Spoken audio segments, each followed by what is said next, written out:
네, 어저께는 이제 민수기 2장에서 하나님이 이제 진을 이동시켜서 약속의 땅 가나안으로 출발할 때 이 전쟁을 위해서 진을 짜는 그런 진의 위치를 하나님이 모세를 통해서 말씀하셨고, 그리고 그 모든 인원의 총계가 60만 명 이상이 되는 그런 엄청난 사람이었다, 이렇게 이야기를 했죠. 근데 60만 명이라고 하는 것이 전쟁을 할 수 있는 남자의 수를 이야기하는 것입니다. 그러니까 전체 사람의 수는 훨씬 더 많았겠죠. 보통 한 200만 명 가까이 잡습니다. 200만 명의 사람들이 이제 광야 한가운데서 출발을 하는 거예요. 우리가 뭐 중고등부 이렇게 수련회 같은 것을 하면 뭐 4, 50명 2박 3일 가는데도 준비할 게 굉장히 많잖아요. 그러니까 지금 보통 일이 아니었을 것입니다. 그러니까 엄청난 일이었을 것입니다. 그러니까 하나님께서 이 이동하는 가운데 모든 것들을 다 진행하시고 디자인하시고 계획하셔서 모세에게 말씀하셨고, 모세는 그것을 그대로 했다, 이렇게 2장이 끝이 났습니다. 오늘 3장은 아론의 아들들에 대한 이야기가 나옵니다. 1절부터 4절까지는 아론의 아들들이 누구였는가? 첫째는 나답이라고 하는 아이가 있었고, 둘째는 아비후, 셋째는 엘르아살, 넷째는 이다말, 네 명이었죠. 근데 첫째, 둘째 나답과 아비후는 하나님 앞에 다른 불을 들이다가 그 자리에서 죽임을 받았습니다. 그래서 아들 둘은 죽었고, 이제 누가 제사장 직분을 아론을 도와서 함께하는 것입니까? 셋째와 넷째 엘르아살과 이다말이 아론 앞에서 제사장 직분을 행하는 것입니다. 한번 생각을 해보십시오.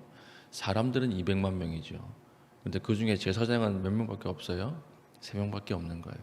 단 3명. 그러니까 아론과 엘르아살과 이다말, 이 3명이서 200만 명에 대한 모든 제사를 다 드려야 되니까 너무 바빴을 것입니다. 그러니까 하나님께서 누구를 또 붙여주십니까? 5절부터 10절까지 보면 레위인을 하나님께서 붙여주시는 것입니다. 그래서 6절 보면 레위 지파는 나아가 제사장 아론 앞에 서서 그에게 시종하게 하라 그랬죠. 그러니까 레위인 12지파 중에 레위 지파, 이 지파들은 하나님 앞에서 봉사하는 직무를 하라, 이렇게 이야기를 하는 것입니다. 그럼 어떤 봉사를 합니까? 7절 그들이 회막 앞에서 아론의 직무와 온 회중의 직무를 위하여 회막에서 시무하되, 8절 곧 회막의 모든 기구를 맡아 지키며 이스라엘 자손의 직무를 위하여 성막에서 시무할지니. 그러니까 이들이 하는 것은 이제 회막 제사를 드릴 때 성전 기구들을 관리하고 성전 기구들을 이제 메고 옮기고 하는 이런 역할을 했던 것입니다. 근데 하나님 앞에서 이 사람들이 제사를 드릴 수는 없었어요. 제사를 드리는 것은 아론과 그 두 아들 단 3명뿐이었고, 하나님께서 레위인을 불러서 이 레위 자손들이 돕게 성전을 제사를 드리는 것을 돕게 하셨다라고 하는 것이죠. 그리고 11절부터 우리 13절 보면 하나님께서 레위인을 부를 수 있는 근거가 무엇인가, 그것을 우리에게 알려주고 있습니다. 근거가 무엇입니까? 12절 보라 내가 이스라엘 자손 중에서 레위인을 택하여 이랬죠.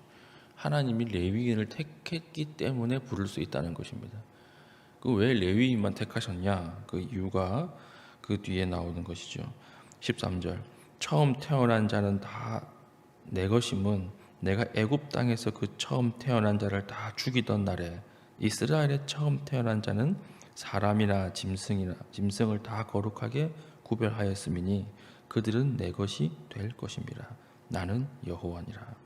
원래 처음 태어난 것들은 이스라엘 광야 전에 6월절에 다 죽었어야 된다는 거예요.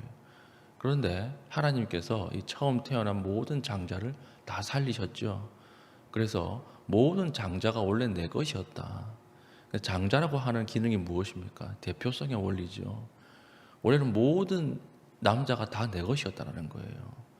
그런데 모든 아들들이 다 내 것인데 하나님께서 그 중에 일부만 받겠다라고 하는 것입니다. 그 일부가 누굽니까? 레위인이었다라고 하는 것이죠. 그래서 오늘 중요한 구절이 11절에 나오는데 12절에 나오는데, 보라, 내가 이스라엘 자손 중에서 레위인을 택하여 이스라엘 자손 중에 태를 열어 태어난 모든 맞이를 대신하게 하였은즉 레위인은 내 것이라. 이 중요한 단어가 대신하게 하였은즉이에요. 대신해서. 원래는 전체가 내 것이었다. 그러나 그 전체를 대신해서 부분이 헌신하게 하는 것을 통해 내가 제사를 전체가 드린 것처럼 받을 것이다. 이것을 하나님께서 이야기하는 것입니다. 오늘 민수기 3장 1절부터 13절까지 별 내용이 없는 것처럼 보여도 하나님 우리에게 하시는 중요한 메시지가 있다라고 하는 것이죠. 원래 이 진 안에 있는 유대인들, 그리고 진 안에 있는 사람들은 목적이 무엇입니까? 진을 왜 짜죠?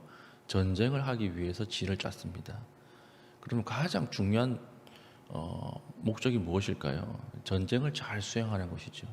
그러나 전쟁을 수행하는 것 못지않게 무엇도 중요했습니까? 예배하는 부분도 아주 중요했다라고 하는 것입니다. 우리가 처음 행진하고 출발할 때 이 두 가지에서 어느 하나로 치우치면 안 됩니다.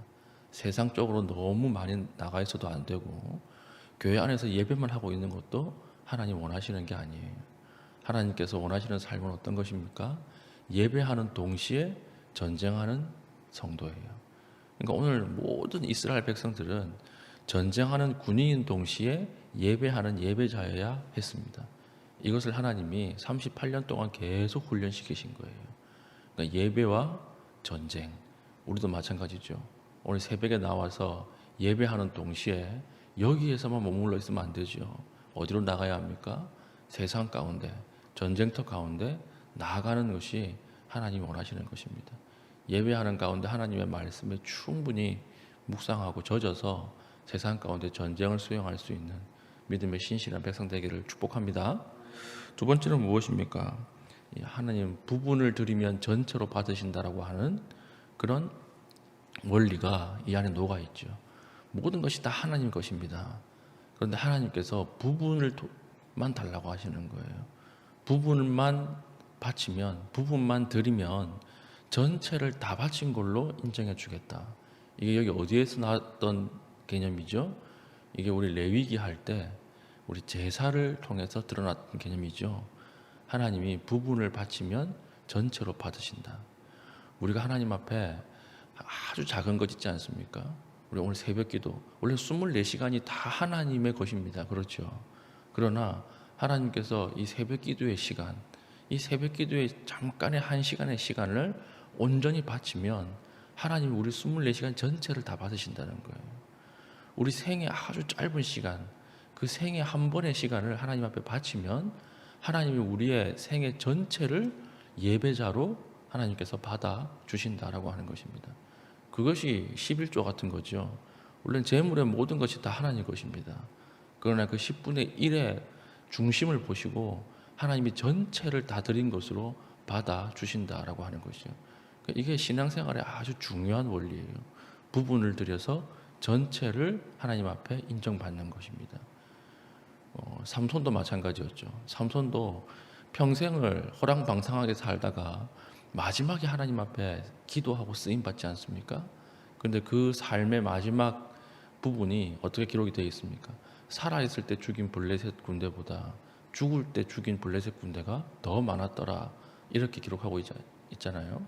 그러니까 삼손도 인생 전체를 다 허랑방탕하게 살았지만 마지막에 하나님 앞에 자기의 삶을 드릴 때 하나님이 그 삶 전체를 사사로 받아주셨다라고 하는 것입니다. 이것이 아주 중요한 원리입니다.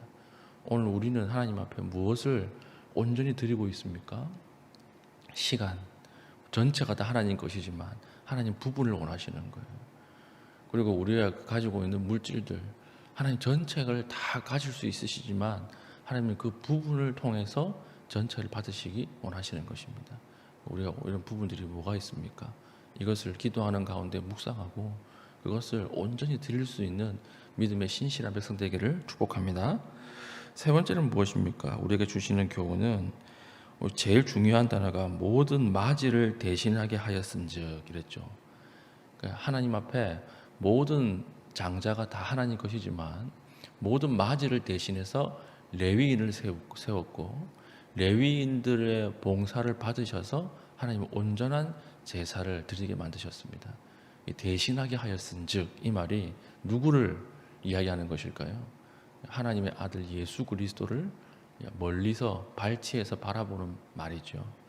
그러니까 레위인을 대신해서 제사가 완성되게 하셨던 것처럼 자기의 아들을 대신해서 하나님의 영단번의 온전한 제사를 완성시키겠다라고 하나님의 의지가 부른 레위인 안에 녹아 있다라고 하는 것입니다.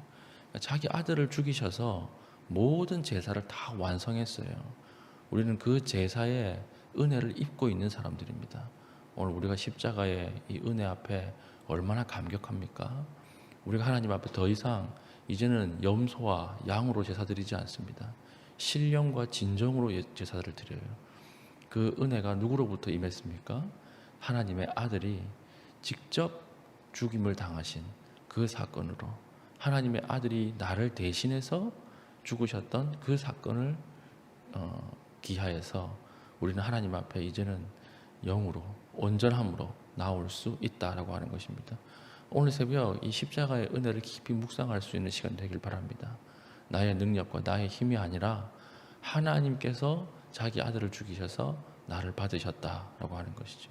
그래서 오늘 우리는 안심하고 기도할 수 있는 거예요. 오늘 우리는 하나님 앞에 깊이 기도할 수 있는 거예요. 하나님의 얼굴을 바라보면서 기도할 수 있는 것입니다. 오늘 이 십자가의 은혜가 오늘 첫 시작하고 행진하는 우리 둘째 날 저와 여러분 위에 충분히 임할 수 있는 은혜가 있기를 축복합니다. 오늘 받은 말씀을 가지고 기도하겠습니다. 하나님, 하나님의 소유답게 하나님을 가까이 하면서 살게 하시고, 하나님 우리에게 원하시는 부분을 온전히 드릴 수 있는 마음 허락하여 주시고, 나를 대신하여서 십자가 위에서 돌아가신 그 예수님을 깊이 묵상하며 오늘 올 한 해를 전진할 수 있는 힘 허락하여 주시옵소서. 이렇게 기도하신 이후에 개인적인 기도의 제목을 가지고 기도하시고 자유롭게 돌아가겠습니다.